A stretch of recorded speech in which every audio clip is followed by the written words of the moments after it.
நெல்லை மாவட்டம் நாங்குநேரியில் அரசு பேருந்தில் டிக்கெட் எடுக்காமல் நடத்துனரிடம் தகராறு செய்த காவலர் சென்னை பரங்கிமலை ஆயுதப்படை காவலர் உயர் அதிகாரியிடம் விளக்கம் அளித்துக் கொண்டிருந்த போது திடீரென மயக்கமடைந்து கீழே விழுந்தார். பின்னர் அவர் கீழ்ப்பாக்கம் அரசு மருத்துவமனையில் அனுமதிக்கப்பட்டு சிகிச்சை பெற்றும் வருகிறார். விவரங்களை எம்முடைய செய்தியாளர் காந்திப்பன் வழங்கலாம், கேட்கலாம்.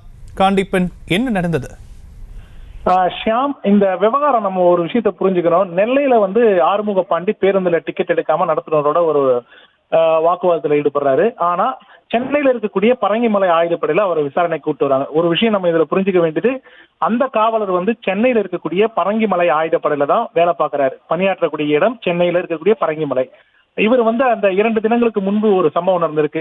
சென்னையில் இருக்கக்கூடிய ஒரு குற்றவாளியை அங்க இருக்கக்கூடிய பாளையங்கோட்டை சிறையில் அடைப்பதற்காக தான் ஒரு எஸ்ஐ தலைமையில 7 காவலர், மொத்தமாக 7 காவலர் சென்றிருக்கிறார்கள். இங்கிருந்து கைதியை வழிகாவல் சொல்லுவாங்க. அந்த வழிகாவல்ல கொண்டு போயிட்டு பாளையங்கோட்டை சிறையில் அடைச்சிருக்காங்க. பாளையங்கோட்டை சிறையில் அடைச்சதுக்கு அப்புறம் மற்ற நபர்கள் சென்று விட்டு இருக்கிறார்கள். இவருக்கு அது சொந்த ஊர் என்கிற காரணத்தினால் சொந்த ஊருக்கு சென்று விட்டு ஆயுதப்படைக்கு வரலாம் என்று திட்டமிட்டிருக்கிறார். அப்போதுதான் அந்த பேருந்தை பயன்படுத்தியிருக்கிறார். அந்த பேருந்தை பயன்படுத்தும் போதுதான் இந்த வாக்குவாதம் எல்லாம் நடந்திருக்கு. இது தொடர்பாக ஆயுதப்படையில உயரதிகாரிகளிடம் விளக்கம் கொடுக்க வேண்டும். அது காவல்துறை மொழியில என்ன சொல்லுவாங்கன்னாக்கா, ஓவர் ஏறி விளக்கம் கொடுக்கறதா ஓவர் ஏற சொல்லுவாங்க. அதன் அடிப்படையில ஓவர் ஏற சொல்லியிருக்காங்க. அவர் உயரதிகாரி முன்னிலையில விளக்கம் அளித்துக் கொண்டிருந்த போது மயக்கம் அடைந்து கீழே விழுந்திருக்கிறார்.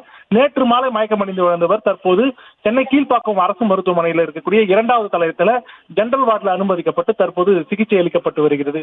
குறிப்பாக அவர் நேற்று மயக்கம் அடைந்து தற்போது வரை அந்த கீழ்ப்பாக்கம் மருத்துவமனையில் சிகிச்சை பெற்று வருவது ஒரு முக்கிய விஷயமாக பார்க்கப்படுகிறது. ஷியாம் சுந்தர். விரிவான விவரங்களுக்கு நன்றி காந்திப்பன். செய்திகளை உடனுக்குடனும் துல்லியமாகவும் தெரிந்து கொள்ள சப்ஸ்கிரைப் பண்ணுங்க.